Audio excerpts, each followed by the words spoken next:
권력을 위해 피부치를 죽인 왕이 온몸이 썩어가며 죽어간다면 그것은 우연일까? 1452년 5월 조선 궁궐의 비명소리가 울려 퍼졌습니다. 겨우 12살이었던 문종이 갑작스럽게 세상을 떠난 것이죠. 왕의 갑작스러운 죽음. 그리고 왕좌에 오른 것은 고작 11살의 어린 단종이었습니다. 하지만 이 순간을 기다린 사람이 있었습니다. 바로 문종의 동생, 수양대군이었죠. 그의 눈빛에는 야망이 서려 있었습니다. 어린 조카가 왕이 된 지금, 자신만이 이 나라의 진정한 주인이 될 수 있다고 믿었으니까요. 수양대군은 조용히 계획을 세우기 시작했습니다. 단종을 보좌하는 척하면서 말이죠. 하지만 그 계획은 단순한 권력 투쟁이 아니었습니다. 그것은 피로 물든 참혹한 숙청의 서막이었죠. 1453년 10월 10일. 이날이 바로 조선 역사상 가장 잔혹한 피해 숙청, 계유정난이 시작된 날입니다. 과연 수양대군의 계획은 무엇이었을까요? 그날 새벽, 궁궐 곳곳에서 칼날이 번쩍였습니다. 수양대군이 움직인 것이죠. 첫 번째 목표는 김종서였습니다. 단종을 보호하던 가장 강력한 신하 말이에요. 그는 잠에서 깨기도 전에 참수당했습니다. 다음은 황보인이었죠. 역시 단종의 충신이었던 그도 같은 운명을 맞았습니다. 하지만 진짜 충격은 이제부터였습니다. 수양대군은 자신의 형제들마저 제거하기 시작한 것이죠. 안평대군, 금성대군, 같은 왕실의 피를 나눈 형제들이었습니다. 그들의 죄목은 단 하나, 수양대군의 왕위 찬탈에 방해가 된다는 것이었죠. 형제의 피가 궁궐 바닥에 스며들었습니다. 하지만 수양대군은 멈추지 않았습니다. 단종마저 폐위시키고 강화도로 유배를 보냈으니까요. 드디어 그가 왕좌에 올랐습니다. 세조라는 이름으로 말이죠. 그런데 정말 이것이 끝이었을까요? 1455년 세조는 마침내 조선의 7대 왕이 되었습니다. 그가 꿈꿔왔던 순간이었죠. 왕좌에서 내려다본 신하들은 모두 고개를 숙였습니다. 두려움 때문이었을까요? 아니면 진정한 충성 때문이었을까요? 세조는 알 수 없었습니다. 하지만 그는 만족했습니다. 자신이 원하던 모든 것을 손에 넣었으니까요. 궁궐의 모든 권력이 그의 손 안에 있었습니다. 그런데 이상했습니다. 왜 마음이 편치 않을까요? 밤이 되면 자꾸 생각이 났습니다. 김종서의 마지막 모습, 황보인이 죽어가며 했던 말, 그리고 형제들의 눈빛이 말이에요. 특히 안평대군이 죽기 전에 했던 말이 계속 떠올랐습니다. 형님, 언젠가는 후회하시게 될 것입니다. 무슨 뜻이었을까요? 단순한 저주의 말일까요? 세조는 고개를 저었습니다. 미신 같은 소리라고 생각했죠. 하지만 왜인지 마음 한구석이 불편했습니다. 그리고 그 불편함은 곧 현실이 되기 시작했습니다. 그런데 정말 이상한 일이 벌어지기 시작했습니다. 세조가 왕위에 오른 지 1년이 지난 어느 날부터였죠. 단종이 유배지에서 죽었다는 소식이 들려왔습니다. 공식적으로는 병사였지만 모두가 알고 있었죠. 진짜 이유가 무엇인지 말이에요. 그 소식을 들은 밤, 세조는 이상한 꿈을 꾸었습니다. 현덕왕후가 나타난 것이죠. 단종의 어머니였던 그녀가 말이에요. 그녀의 얼굴에는 분노가 가득했습니다. 내 어린 아들을 어떻게... 그녀가 세조를 향해 다가왔습니다. 그리고 무언가를 뱉었죠. 그것은 침이었습니다. 하지만 보통 침이 아니었어요. 그 침에는 핏빛이 서려 있었고 마치 독처럼 느껴졌습니다. 너도 같은 고통을 당해야 한다. 현덕왕후의 음산한 목소리가 울려 퍼졌습니다. 세조는 깜짝 놀랐겠습니다. 온몸이 식은땀으로 젖어 있었죠. 하지만 이것은 단순한 악몽이 아니었습니다. 그 다음 날부터 정말 끔찍한 일이 시작되었거든요. 1455년 어느 깊은 밤 경복궁 강령전에서 기이한 일이 벌어집니다. 갓 왕위에 오른 세조가 잠든 사이 꿈속에 한 여인이 나타났습니다. 바로 현덕왕후, 단종의 어머니였죠. 그녀의 얼굴엔 분노가 가득했습니다. 내 아들을 어찌했느냐, 세조는 꿈속에서도 변명했습니다. 형님의 뜻을 받들었을 뿐. 하지만 현덕왕후는 듣지 않았습니다. 그녀가 입을 열었습니다. 그런데 입에서 나온 건 말이 아니었습니다. 새까만 침이었죠. 그 침이 세조의 얼굴을 향해 날아왔습니다. 아, 세조가 비명을 지르며 깨어났습니다. 온몸이 식은땀으로 젖어 있었죠. 꿈이라고 생각하며 얼굴을 만졌는데 뭔가 이상했습니다. 뺨에 축축한 게 묻어 있었거든요. 그것도 새까만. 꿈이었을까요? 아니면 다음 날 아침 세조는 거울을 보고 경악했습니다. 뺨에 검은 점이 생겨 있었거든요. 처음엔 그냥 점인 줄 알았습니다. 하지만 시간이 지날수록 이상해졌죠. 점이 점점 커지기 시작했습니다. 며칠 후엔 동점만해졌고 일주일 후엔 손바닥만해졌습니다. 그런데 문제는 크기만이 아니었습니다. 그 자리에서 고름이 나오기 시작한 거죠. 악취까지 풍겼습니다. 어이를 불렀습니다. 전하, 이는 처음 보는 증세입니다. 각종 약을 써봤지만 소용없었습니다. 오히려 더 퍼져나갔죠. 목으로, 가슴으로, 등으로 온몸에 검은 반점들이 생겨나기 시작했습니다. 그리고 그 반점들마다 고름이 터져나왔죠. 세조는 궁금했습니다. 이게 정말 병일까? 아니면 저주일까? 그런데 더 무서운 건 따로 있었습니다. 그것은 바로 냄새였습니다. 세조의 몸에서 나오는 악취가 궁궐 전체를 뒤덮기 시작했죠. 신하들이 아련할 때도 코를 막아야 했습니다. 전하의 용안이 누구도 감히 말하지 못했지만 모두 알고 있었습니다. 임금의 얼굴이 썩어가고 있다는 걸요. 어이들은 더욱 필사적으로 치료법을 찾았습니다. 침을 놓고 약을 끓이고 심지어 무당까지 불러들였죠. 하지만 아무것도 소용없었습니다. 오히려 병세는 더욱 악화됐습니다. 농포가 터지면서 피고름이 흘러내렸죠. 세조는 거울을 보는 것조차 두려워했습니다. 과연 자신이 아직 인간인지 의심스러웠거든요. 그런데 진짜 공포는 밤에 시작됐습니다. 잠들려고 하면 뭔가가 침실 구석에서 속삭이는 소리가 들렸거든요. 형님, 누구의 목소리였을까요? 그 목소리의 주인은 바로 안평대군이었습니다.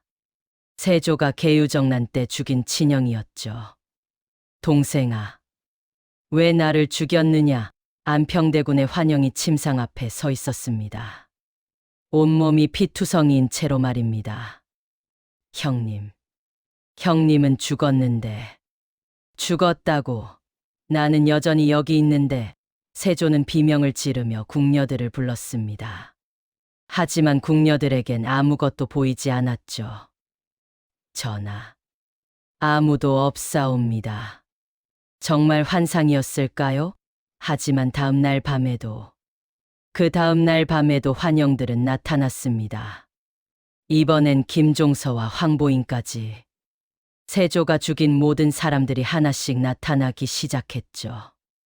그들은 모두 같은 말을 했습니다. 왜 우리를 죽였느냐? 세조는 알아차렸습니다. 이건 단순한 병이 아니라는 걸요. 이건 복수였습니다. 그런데 진짜 충격적인 건 따로 있었습니다. 마지막에 나타난 그 사람은 왕위에 오른 지 불과 3개월. 세조는 승리의 쾌감에 취해 있었습니다. 하지만 그의 몸에 이상한 변화가 시작되었습니다. 처음엔 손목에 작은 반점 하나였어요. 붉은 점이 하나 생긴 것뿐이었죠. 피곤해서 그런가 대수롭지 않게 넘겼습니다. 그런데 며칠 후 반점이 커졌어요. 아니, 정확히는 썩기 시작했습니다. 검붉은 색으로 변하면서 고름이 흘러나오기 시작한 거예요. 어이를 불렀습니다. 전하, 단순한 종기인 것 같습니다. 하지만 치료를 해도 낫지 않았어요. 오히려 더 심해졌습니다. 일주일 만에 손목 전체로 번졌어요. 마치 살이 녹아내리는 것처럼 냄새도 나기 시작했습니다. 달콤하면서도 역겨운 썩은 고기 냄새였어요. 세조는 당황했습니다. 조선 최고의 어이들도 고개를 갸웃거릴 뿐이었거든요. 이런 증상은 처음 봅니다. 그런데 이건 시작에 불과했어요. 진짜 공포는 이제부터였습니다. 2주 후, 세조의 몸은 전쟁터가 되었습니다. 손목에서 시작된 궤양이 팔로, 어깨로, 가슴으로 번져갔어요. 농포가 터지면서 진물이 흘러나왔습니다. 옷이 살에 달라붙어 떨어지지 않을 정도였어요. 밤마다 고통에 신음하는 세조. 아, 이게 뭐냐, 왜 낫지 않는 것이냐. 어이들은 갖은 방법을 써봤습니다. 침을 놓고, 약초를 다리고, 심지어 도교 방술까지. 하지만 소용없었어요. 오히려 병은 더 빨리 퍼져나갔습니다. 그런데 여기서 섬뜩한 일이 벌어졌어요. 궤양이 퍼져나가는 부위가 계유정난 때 세조가 직접 칼을 댄 부위와 정확히 일치했다는 겁니다. 안평대군의 목을 칠 때 휘둘렀던 오른손, 김종서를 찌를 때 사용한 왼쪽 어깨. 마치 누군가 그 부위들을 하나하나 기억하고 있다는 듯이 말이에요. 이건 우연일까요? 한 달이 지났을 때 세조의 모습은 처참했습니다. 온몸이 농포와 궤양으로 뒤덮였어요. 얼굴까지 번진 상처들. 옛 용안의 모습은 찾을 수 없었습니다. 냄새 때문에 신하들도 가까이 오기를 꺼렸어요. 궁녀들은 코를 막고 업무를 봤죠. 하지만 진짜 문제는 따로 있었습니다. 통증이 말로 설명할 수 없을 정도였어요. 으악, 죽여라, 차라리 죽여달라. 밤새도록 울부짖는 세조의 비명소리가 궁 전체에 울려 퍼졌습니다. 어이들은 아편까지 써봤지만 소용없었어요. 마치 고통 자체가 살아있는 것처럼 세조를 괴롭혔습니다. 그런데 더 무서운 건 궤양 속에서 뭔가 꿈틀거리는 것 같다는 거였어요. 마치 살 속에서 무언가가 꿈틀꿈틀 움직이고 있다는 겁니다. 한 어이가 조심스럽게 말했어요. 전하, 혹시 이것이 저주가 아닐까요? 터치하고 이어서 보세요. 조선 최고 명의들이 포기를 선언했습니다. 죄송합니다. 전하, 신의 의술로는 그들도 이런 병은 처음이었어요. 의학으로 설명할 수 없는 현상. 혹시 정말 저주인 걸까요? 세조는 절망했습니다. 권력을 얻었지만 이런 고통이 따라올 줄은 몰랐거든요. 그런데 어느 날 밤, 더 끔찍한 일이 벌어졌어요. 세조가 잠들어 있을 때 궤양에서 검은 피가 흘러나오기 시작한 겁니다. 보통 피가 아니었어요. 끈적끈적하고 썩은 냄새가 나는 그런데 그 검은 피 속에서 뭔가 희미하게 들렸어요. 속삭이는 소리. 수양아, 이제 시작이다. 세조는 화들짝 깨어났습니다. 하지만 아무도 없었어요. 다만 베개에 검은 핏자국만 남아있을 뿐이었죠. 그리고 그날 밤부터 정말 무서운 일들이 시작되었습니다. 세조를 찾아오는 방문객들. 그들은 모두 죽은 사람들이었거든요. 병이 악화될수록 세조의 밤은 더욱 끔찍해졌습니다. 단순한 악몽이 아니었어요. 그것은 너무나 생생한 현실이었습니다. 깊은 밤, 세조가 간신히 잠들려던 순간이었어요. 갑자기 침전한 공기가 차가워지기 시작했습니다. 그리고 발소리가 들려왔어요. 누군가 복도를 걸어오고 있었습니다. 하지만 이상했어요.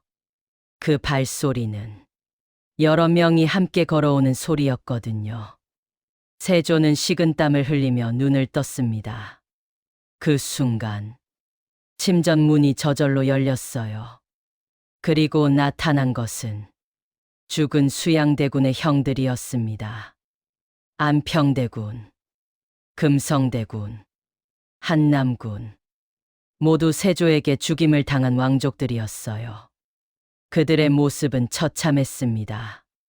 목이 잘린 채로 피를 흘리며 원망에 찬 눈으로 세조를 바라보고 있었죠.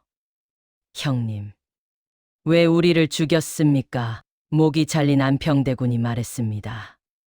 목소리는 공기 중에 메아리 쳤어요. 세조는 비명을 지르려 했지만 목소리가 나오지 않았습니다.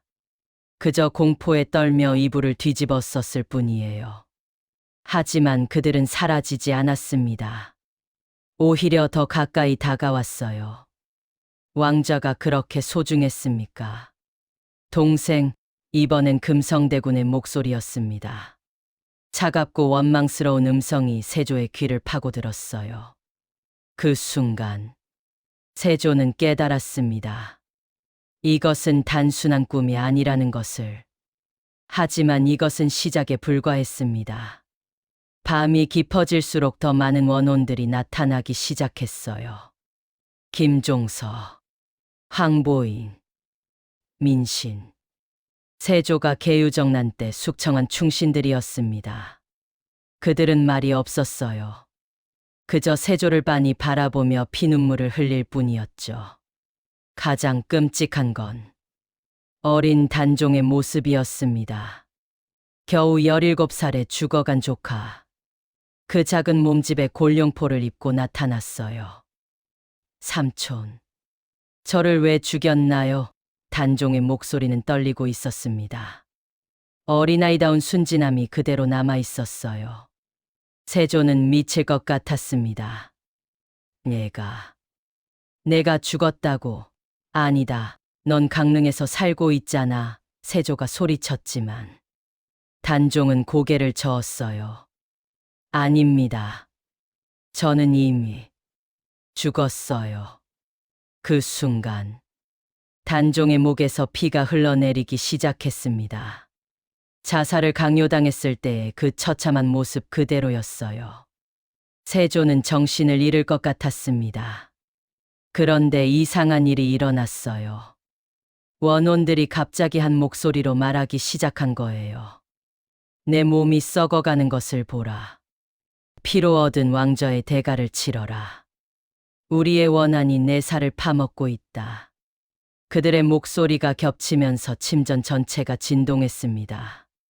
그리고 세조는 깨달았어요. 자신의 병이 단순한 질병이 아니라는 것을. 그 후로 세조의 밤은 지옥이 되었습니다. 잠들 때마다 그들이 나타났어요. 처음엔 말로 원망을 했지만 시간이 갈수록 더욱 끔찍해졌습니다. 어떤 날 밤엔 세조의 몸을 직접 만지기 시작했어요.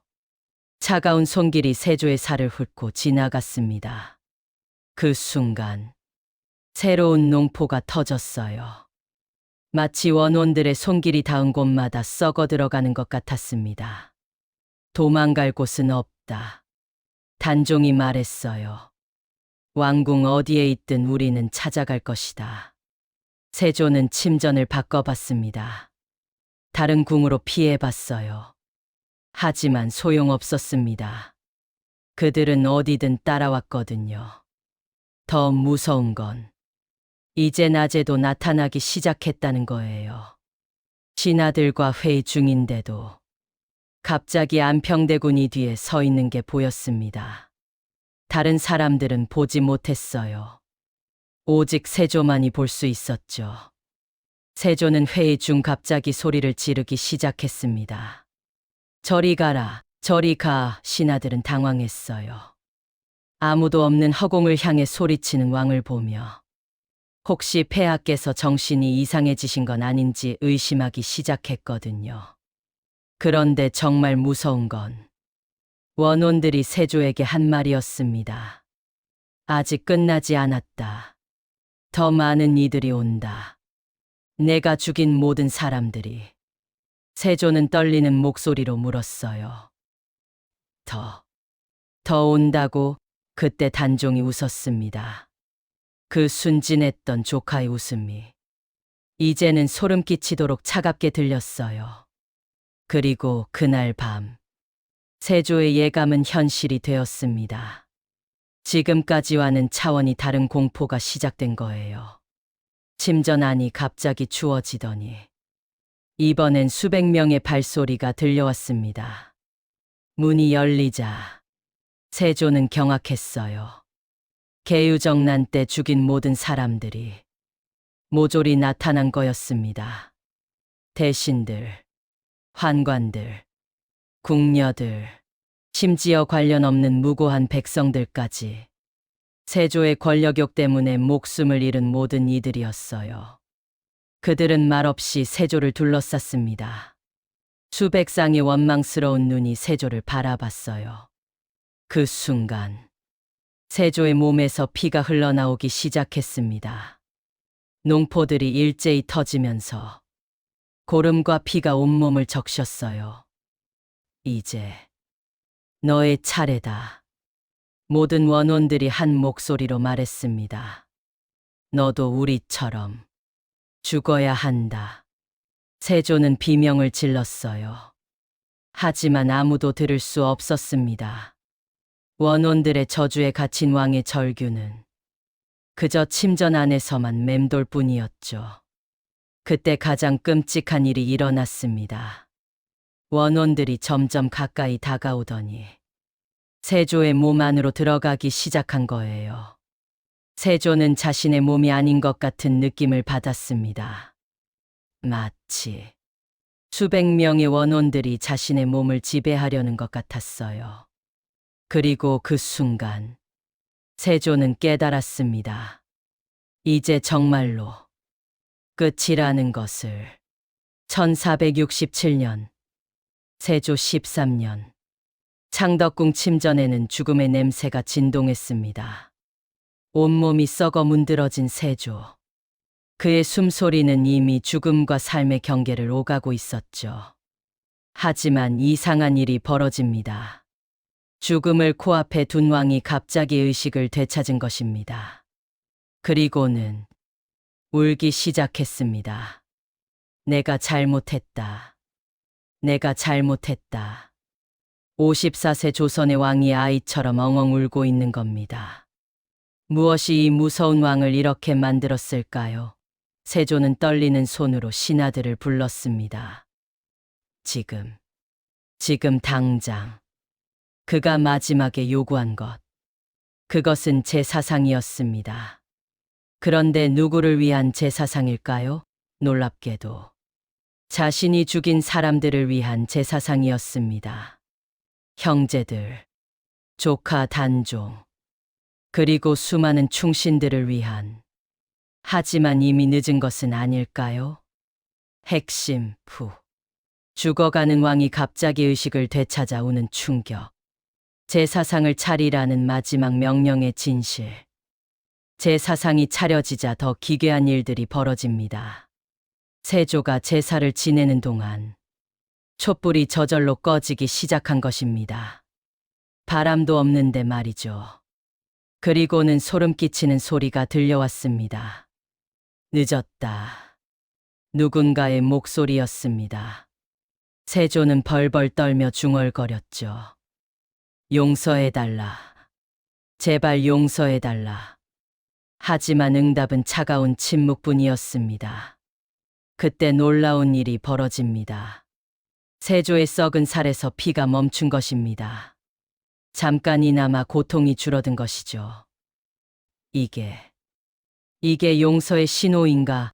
세조는 희망에 차서 계속 절했습니다. 하지만 이 평온함이 얼마나 갈까요? 제사가 끝나자마자 더 끔찍한 일이 기다리고 있었거든요. 제사 후 3일, 세조의 상태는 더욱 악화됐습니다. 이번에는 단순히 몸만 썩는 것이 아니었습니다. 그의 정신까지 무너져 내리기 시작한 것이죠. 죽어라, 죽어버려라. 세조는 자신을 향해 소리쳤습니다. 신하들은 경악했죠. 왕이 스스로에게 죽으라고 말하고 있으니까요. 그리고는 더 충격적인 말을 쏟아냈습니다. 나는 괴물이다. 형제를 죽인 괴물이야. 왕좌를 위해 모든 것을 희생했던 남자. 그가 마지막에 깨달은 진실은 무엇이었을까요? 권력이 뭐냐, 왕이 되는 게 뭐냐. 세조는 허공을 향해 절규했습니다. 이 모든 게 헛것이었구나. 그리고는 충격적인 고백을 했습니다. 단종아, 삼촌이 잘못했다. 삼촌이. 그런데 이때 방 안에 이상한 기운이 감돌기 시작했습니다. 1468년 9월 23일. 세조의 마지막 날이 다가왔습니다. 그런데 죽음을 앞둔 이 순간 또 다른 기적이 일어났습니다. 세조의 얼굴에서 평온함이 보이기 시작한 것입니다. 고통에 일그러졌던 표정이 차분해졌죠. 마지막 말을 남기기 위해 신하들을 불렀습니다. 내가 저지른 일들을. 그의 목소리는 이미 저 세상 것 같았습니다. 후회한다. 정말 후회한다. 그리고는 놀라운 말을 했습니다. 단종이 용서해줬다. 정말일까요? 아니면 죽음 앞에서 보는 환상일까요? 세조는 마지막 숨을 거두며 이렇게 말했습니다. 권력을 위해 피를 흘리는 자, 결국 그 피에 익사하리라. 그리고 조용히 눈을 감았습니다. 권력욕에 사로잡혀 모든 것을 잃은 한 남자의 마지막이었습니다. 그런데 세조가 죽은 후 창덕궁에서는 더 이상 이상한 일들이 일어나지 않았습니다. 정말 모든 것이 끝난 걸까요? 권력을 위해 모든 것을 버린 왕의 최후. 어떠셨나요? 역사 속 미스터리가 흥미로우셨다면 구독과 좋아요로 김유한의 이야기를 응원해주세요. 알림 설정까지 해두시면 새로운 이야기를 가장 먼저 만나실 수 있어요.